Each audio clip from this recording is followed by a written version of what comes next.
अस्सलाम वालेकुम स्टूडेंट्स आज का जो हमारा नेक्स्ट लेक्चर है वो है चैप्टर नंबर 7 से 7.7 फोर्स एंड फ्री ऑसिलेशंस।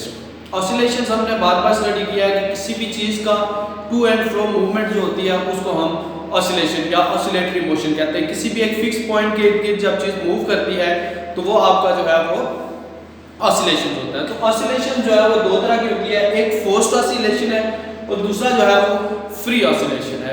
हमने स्टूडेंट सिंपल पेंडुलम पढ़ा था और सिंपल पेंडुलम में हमने टाइम पीरियड सिंपल पेंडुलम का देखा था जो कि t = 2 pi square root L/g था। अगर इसकी फ्रीक्वेंसी देखें तो 1/f उसमें भी L और G ही आएंगे। मींस इसकी जो ऑसिलेशंस होती हैं, ऑसिलेशंस इसकी डिपेंड करती हैं किसके ऊपर, इसकी जस्ट लेंथ के ऊपर और वैल्यू ऑफ G के ऊपर। G तो ग्रेविटेशनल एक्सेलरेशन होता है, कांस्टेंट होता है, उसके अंदर कोई इतना चेंज नहीं आता। तो आपके पास टोटली जो टाइम पीरियड था उसका सिंपल पेंडुलम का वो डिपेंड कर रहा था किसके ऊपर, सिर्फ लेंथ के ऊपर। तो स्टूडेंट्स आपके पास ऑसिलेशंस जो है फ्री ऑसिलेशंस का मतलब ये है कि अगर आपके पास कोई बॉडी उसके ऊपर आपने एक दफा फोर्स लगाई, देन आपने फोर्स को रिमूव कर दिया। जैसे सिंपल पेंडुलम है उसको आप एक जगह से मूव करवाते हैं, पॉइंट ए तक लेके रिलीज कर देते हैं तो वो to and fro movement start कर देता है। अब उसकी लेंथ के ऊपर डिपेंड करता है, अगर लेंथ ज्यादा होगी, जितनी ज्यादा लेंथ होगी वो उतनी देर तक क्या करेगा कि कुछ टाइम तक ऑसिलेट करता रहेगा और फिर जो है उसके ऑसिलेशंस खत्म हो जाएंगे ऑटोमेटिक। आपने फोर्स उसके ऊपर जस्ट एक दफा लगाई थी और उस फोर्स के रिमूवल के बावजूद भी वो क्या कर रहा था कि वहीं पे ऑसिलेट करता जा रहा है। That oscillation is called the free oscillations. एक दफा फोर्स लगाई, देन फोर्स को रिमूव कर दिया और वो ऑसिलेशंस होती रही, वो आपके पास क्या है, फ्री ऑसिलेशंस है। दूसरा पॉइंट स्टूडेंट्स ये है कि अगर आपके पास पेंडुलम हो लाइक इसी तरह से, इसको आप यहां तक लेके आते हैं, रिलीज करते हैं तो ये इस पॉइंट तक यहां पे आते हैं, देन आप रिलीज करते हैं यहां जाता है, फिर वापस आप यहां पे जैसे है आप उसके मैच को दोबारा से मार देते हैं, मीन दोबारा से फोर्स लगा देते हैं, वो फिर ऑसिलेट ज्यादा ऑसिलेट करेगा, फिर आप दोबारा से फोर्स लगाते हैं, मे बी और थोड़ा दूर तक जो है वो ऑसिलेट करने लगे। इसका मतलब है ये जो इसके आपका ऑसिलेशन है वो फोर्स्ड ऑसिलेशन है। आपने उसके ऊपर क्या किया, कुछ हर पॉइंट के ऊपर फोर्स लगाते रहे, इसलिए उसकी ऑसिलेशन जो है वो कंटिन्यू रही है। तो इस तरह की जो ऑसिलेशंस होती है that are called the forced oscillation. Free oscillation and forced oscillation का ये जो आपके पास कांसेप्ट है।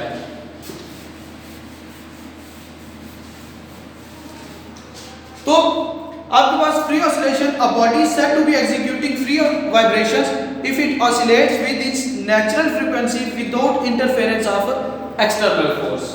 If a body execute simple harmonic motion without interference of external force, कि कोई भी एक्सटर्नल फोर्स उसके ऊपर अमल नहीं कर रही है, वो सिंपल हार्मोनिक मोशन कर रहा है। सिंपली उसने जो है वो वाइब्रेशन का वर्ड यूज किया, तो बेसिकली वो सिंपल हार्मोनिक मोशन ही होता है। तो simple harmonic motion body execute कर रहा हो विदाउट एक्सटर्नल फोर्स, उसकी जो नेचुरल फ्रीक्वेंसी है t = जो आपके पास 2 पाई L और G है, वहां से ग्राफ निकालें तो 1/2 पाई G/L जो उसकी नेचुरल फ्रीक्वेंसी है, जो उसकी लेंथ के ऊपर सिंपली डिपेंड कर रही है, उस फ्रीक्वेंसी के साथ क्या करता है, बॉडी मूव करता रहता है नेचुरल फ्रीक्वेंसी के साथ। तो उस तरह की जो मोशन होती है या उस तरह की जो ऑसिलेशंस होती है that is called the free oscillations. जैसे कि सिंपल पेंडुलम की हमारे पास एक एग्जांपल है जिसकी कि ऑसिलेशन जो है वो डिपेंड करती है किसके ऊपर, लेंथ के ऊपर, सिंपली जो उसकी नेचुरल फ्रीक्वेंसी होती है। उसके साथ स्टूडेंट्स फोर्स्ड ऑसिलेशंस हैं। If a body is said to be executing forced vibration if it oscillates with the interference of an external force। ठीक है, सेकंड पॉइंट आपके पास है a body said to be execute forced vibrations if it oscillates with the interference of external force। कि आपके पास कोई body है वो oscillate कर रहा है, पहले जो ऑसिलेट कर रहा है आप उसके ऊपर बार बार क्या करते हैं, डिफरेंटली फोर्स लगाते हैं। जैसे कि आपको सिंपल पेंडुलम, और अगर सिंपल पेंडुलम के मैथ के ऊपर जैसे वो आपके पास अभी मैंने बनाया था यहाँ पे, जैसे यहाँ पे आता है आप यहाँ से दोबारा फोर्स लगा देते हैं, अगेन फोर्स लगाते हैं और उसकी मूवमेंट कंटिन्यू रहती है। तो इस तरह की जो ऑसिलेशंस होती हैं that oscillations are called the forced oscillation. और vibration of factory floor caused by the running of heavy machine is another example। तो आपके पास फैक्ट्री फ्लोर्स भी जो मिल्स होती हैं वहाँ पे भी आपके पास सिंपली जो डिफरेंट डिवाइस जो आपके मशीन्स होती हैं उनकी मदद से जो है आपके पास वहाँ पे भी एग्जीक्यूशन होती है वाइब्रेशंस की। तो वो बेसिकली इसकी वजह से होता है फोर्स ऑसिलेशंस उनको कहते हैं, क्योंकि उनके ऊपर हमेशा एक एक्सटर्नल फोर्स जो है वो वर्क कर रही होती है। तो स्टूडेंट्स ऐसा तमाम जो सिस्टम होता है the physical system undergoing forced vibration, ऐसा सिस्टम कि जिसके अंदर फोर्स ऑसिलेशंस हो रही होती हैं, फोर्स किया जाता है ऑसिलेशंस को विद एक्सटर्नल फोर्स करवाई जाती है, ऐसे सिस्टम को जो है वो स्टूडेंट हार्मोनिक ऑसिलेटर कहते हैं। ठीक है, a system which undergoes with forced oscillations is called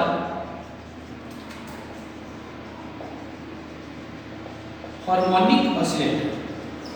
ऐसा सिस्टम जिसके अंदर जो है वो क्या हो, फोर्स्ड वाइब्रेशंस हो, that is called the harmonic oscillator. तो ये स्टूडेंट्स आपके पास टॉपिक है 7.7 फोर्स्ड एंड फ्री ऑसिलेशंस।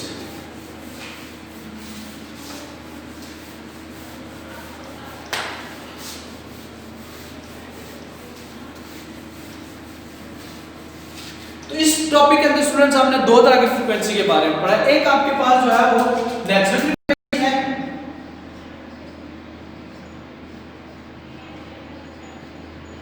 एक जो है नेचुरल फ्रीक्वेंसी है जिसके साथ के सिंपल पेंडुलम जो है वो मूव करता है, और दूसरी इसकी फ्रीक्वेंसी होगी जो कि फोर्स्ड फ्रीक्वेंसी होगी। ठीक है जी,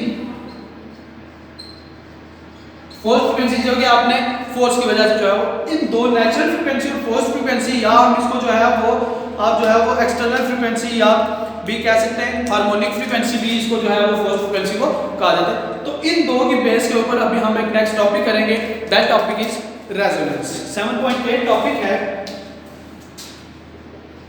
7.8 टॉपिक है आपका, दैट इज रेजोनेंस। के रेजोनेंस जो है बेसिकली क्या है, दो फ्रीक्वेंसीज का रिलेशन होता है। तो रेजोनेंस क्या है, हम इसको जो है नेक्स्ट टॉपिक में देखेंगे। तो स्टूडेंट्स रेजोनेंस जो है वो अगर हम डिफाइन करते हैं तो resonance is the specific response of a vibrating system to a periodic force acting with natural vibrating period of the system. दो चीजें हैं इसमें, ये जो नेचुरल वाइब्रेटिंग पीरियड है, नेचुरल वाइब्रेटिंग पीरियड डिपेंड करता है या एसोसिएट करता है नेचुरल फ्रीक्वेंसी को, जो कि उस बॉडी की अपनी जो है नेचुरल फ्रीक्वेंसी है, यानी कि सिंपल पेंडुलम की।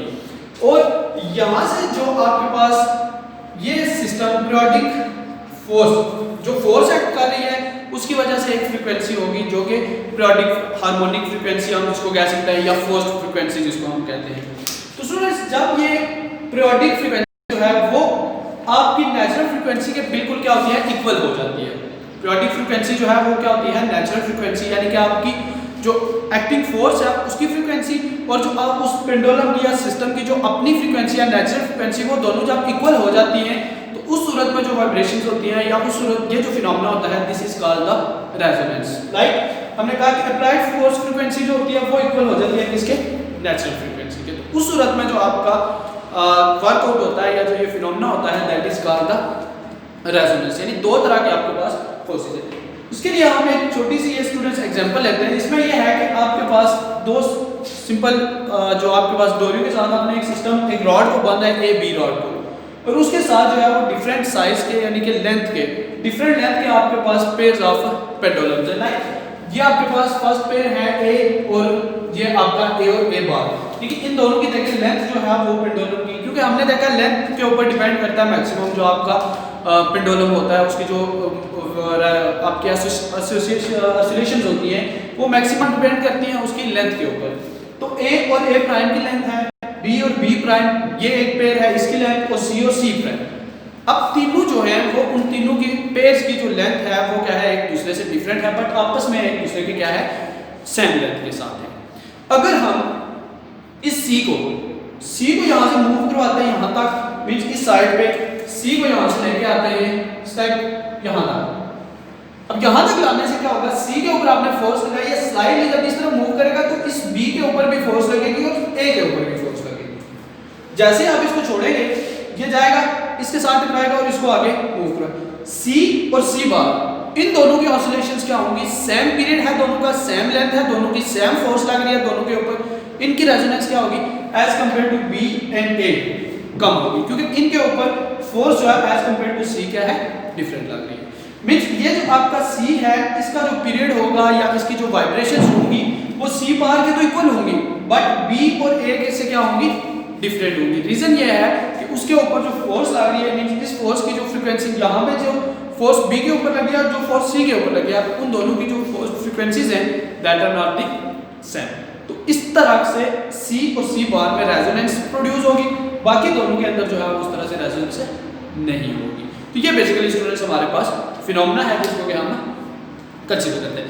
रेजोनेंस के डिफरेंट ये आप डेली लाइफ के अंदर भी जो है वो एग्जांपल्स ले सकते हैं। उन एग्जांपल्स को भी हम देखते हैं कि डेली लाइफ में हमारे पास रेजोनेंस की जो है वो क्या एग्जांपल्स हैं या रेजोनेंस कहाँ पे आप जो है वो सम आउट करते हैं या देखते हैं। स्टूडेंट सबसे आसान एग्जांपल रेजोनेंस की जिसमें कि दो फ्रीक्वेंसी सेम होती हैं तो हमें आउटपुट अच्छा मिलता है, यानी रेजोनेंस उस सूरत में होती है जब दोनों फ्रीक्वेंसी एक दूसरे के साथ मिलकर काम करती है, नेचुरल फ्रीक्वेंसी भी और अप्लाइड फ्रीक्वेंसी भी जब एक दूसरे के साथ मिलकर काम करती है तो उस तरह का जो phenomena that phenomena is called basically resonance. आप असल जो माइंडसेट अपना रखेंगे, जो इस चीज को आप ज़हन में रखेंगे, यानी रेजोनेंस बेसिकली क्या है कि अप्लाइड फ्रीक्वेंसी यानी कि जो अप्लाइड फोर्स की वजह से फ्रीक्वेंसी है वो और जो नेचुरल फ्रीक्वेंसी है वो दोनों क्या करती है एक दूसरे के साथ मिलकर वर्कआउट करती है। तो उस तरह का जो आपका फिनोमेना होता है उसको हम रेजोनेंस कहते हैं। और एग्जांपल के तौर पे ये हमने देखा भी हो तो नेचुरल डेली लाइफ एग्जांपल में हम देखते हैं कि किस तरह से होता है।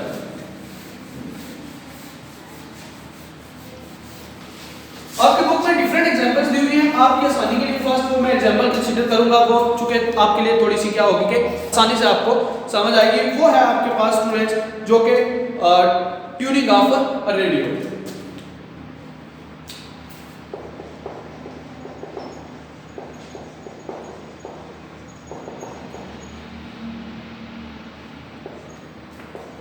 स्टूडेंट्स ट्यूनिंग ऑफ रेडियो, आपका रेडियो सेट होता है, रेडियो सेट के ऊपर कुछ फ्रीक्वेंसीज दी होती है।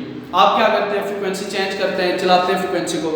आपने एक फ्रीक्वेंसी रखी है जो कि 100 होती है, आपने फ्रीक्वेंसी को क्या सेट किया है FM, जैसे हम पढ़ते भी है ना फ्रीक्वेंसी मॉड्यूलस FM 100।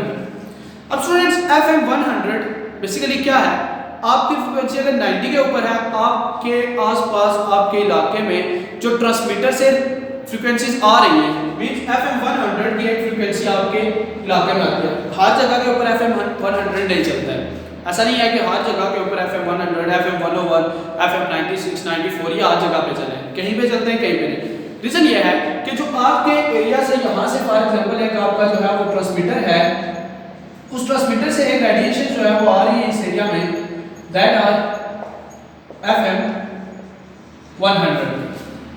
आप क्या करते हैं कि आपका जो ये जो आपके पास रेडिएशन आ रही है ये नेचुरल है, ठीक है, नेचुरली अकरिंग आ है आपके पास, आपके एनवायरनमेंट में मौजूद है FM 100।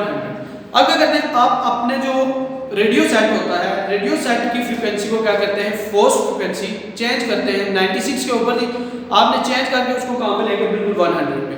जैसे ये 100 आपके रेडियो की फ्रीक्वेंसी होगी और ये 100 आपकी क्या है एक्सटर्नल है, ये दोनों जब आप एक दूसरे के साथ इक्वल हो जाती हैं उस वक्त आपको बेटर साउंड जो है वो सुनाई देता है। मींस आपने क्या किया है कि रेजोनेंस जो है वो क्रिएट किया है दोनों फ्रीक्वेंसीज को क्या करने से सेम करने से। तो जब दोनों फ्रीक्वेंसीज जो है वो एक साथ मिलकर वर्कआउट करती हैं तो वहां पे क्या प्रोड्यूस होता है रेजोनेंस प्रोड्यूस होता है। तो ये स्टूडेंट्स बेसिकली वर्क होता है कि आपके आसपास FM 100 की नेचुरली अकरिंग फ्रीक्वेंसीज मौजूद हैं, बट आपने अपने फोर्स को फ्रीक्वेंसी यानी कि अपने रेडियो स्टेशन की फ्रीक्वेंसी अपनी मदद से यानी अपने वर्कआउट से उसको क्या किया 100 पर लेके आए। तो वो जैसे 100 एंड 100 आपस में मैच करती है, आपका रेडियो स्टेशन जो है वो अच्छे से यानी आपका रेडियो जो है वो आवाज देना शुरू करता है। इसका मतलब है कि वहां पे क्या होता है रेजोनेंस प्रोड्यूस होती है। इसी तरह से स्टूडेंट्स आपके पास जो सस्पेंडेड ब्रिज होते हैं,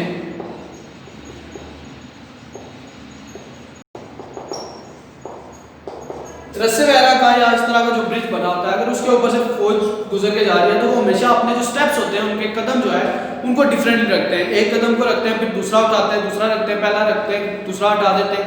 मींस कदम को जो है एक दूसरे स्टेप्स को एक दूसरे के साथ क्या कर रहे होते हैं कि ब्रेक कर रहे होते हैं। अगर एक साथ दोनों कदम को सारे के सारे रखेंगे तो वो क्या होगा कि वो जो आपका देखें वो जो ब्रिज होता है वो हर वक्त ऐसे ऑसिलेट कर रहा होता है।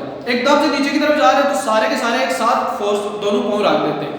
क्या होगा कि आप उस कोजी के पाँव की जो फ्रीक्वेंसी होगी वो और जो उस ब्रिज की फ्रीक्वेंसी वो दोनों क्या करेंगे आपस में मैच कर जाएंगे। मैच करेंगे तो आपका जो ब्रिज होगा वो एक ही डायरेक्शन में यानी कि क्या करेगा कोलैप्स कर देगा। तो हर पॉइंट के ऊपर आप देखेंगे अगर आप के ऑब्जर्व करें इस चीज को तो अपने स्टेप्स जो है वो क्या कर रहे होते हैं ब्रेक कर रहे होते हैं। एक step then second then first then second, तो हर वक्त स्टेप्स जो होते हैं वो क्या होते हैं उनके ब्रेक हो रहे होते हैं। इससे क्या होता है कि रेजोनेंस प्रोड्यूस, अगर रेजोनेंस प्रोड्यूस हो तो सारा का सारा ब्रिज डाउनवर्ड ही चला जाएगा, तो ब्रिज क्या होता है कोलैप्स कर जाता है। तो ये बेसिकली जो है वो आपके पास एक एग्जांपल है।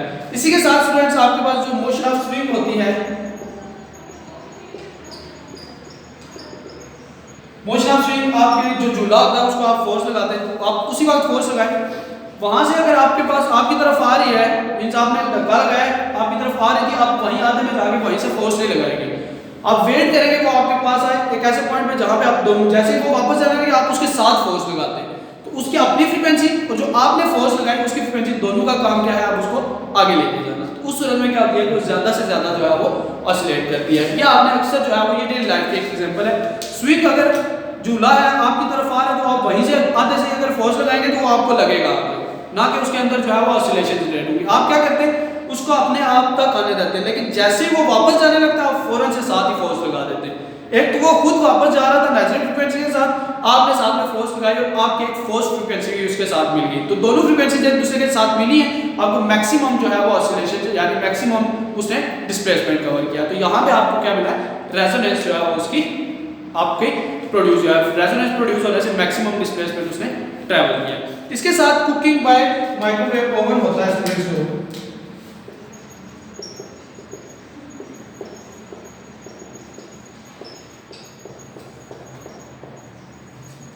माइक्रोवेव ओवन जो है स्टूडेंट्स उसके साथ आप जब कुकिंग वगैरह करते हैं तो उसमें कुछ इस तरह से होता है कि आपके पास resonance plays an important role in heating and cooking food by microwave oven. The microwave produced by oven are absorbed due to the resonance by the water and fat molecules in the food। Water and fat molecules होते हैं उनकी कुछ frequencies होती हैं जो आपका microwave होता है वहां से जो वेव जनरेट होती है उनकी फ्रीक्वेंसी जहां जहां पानी के साथ या फैट के साथ फ्रीक्वेंसी के साथ मैच होती है वो उसको एब्जॉर्ब करते हैं। फूड के अंदर मौजूद पानी जो होता है या फैट्स होते हैं वो उस रेजोनेंस फ्रीक्वेंसी वेव्स को जो है वो एब्जॉर्ब करके तो क्या करते हैं वाटर एंड फैट्स उस फूड को क्या करते हैं हीट अप करते हैं और उसकी वजह से जो है वो आपका खाना पकता है। तो ये सारा कुछ जो है वो आपके पास रेजोनेंस की वजह से होता है। तो the wavelength of microwaves produced in this type of oven is 12 centimetre and frequency is 2450 megahertz. तो ये जो माइक्रोवेव ओवन होता है इसके अंदर जो वेव्स प्रोड्यूस होती है स्टूडेंट्स उनकी जो आपके पास वेवलेंथ होती है वो 12 सेंटीमीटर होती है, लैम्डा इज 12 सेंटीमीटर और जो उनकी फ्रीक्वेंसी होती है वो आपके पास जो है 2450 10⁻⁶ हर्ट्ज होती है। तो ये बेसिकली आपके पास माइक्रोवेव ओवन की जो है वो फ्रीक्वेंसीज और वेवलेंथ भी गिवन। तो ये स्टूडेंट्स आपका टॉपिक था रेजोनेंस जिसमें कि आप डिफरेंट दो तरह की फ्रीक्वेंसीज के कॉम्बिनेशंस को बेसिकली जब दोनों फ्रीक्वेंसीज एक दूसरे के सेम होती हैं तो तब आपका जो एक साथ वर्क होती है तो रेजोनेंस प्रोड्यूस होता है। रेजोनेंस की आपकी डेली लाइफ के अंदर एग्जांपल्स क्या है वो एग्जांपल्स हमने डिस्कस की, उसके बाद force and free oscillation basically क्या होती हैं। तो होप सो कि ये लेक्चर आपको क्लियर होगा। अगर इससे रिलेटेड आपके पास कोई क्वेश्चन है तो आप कमेंट सेक्शन में पूछ सकते हैं। इंशाल्लाह I will answer your question. Thank you so much.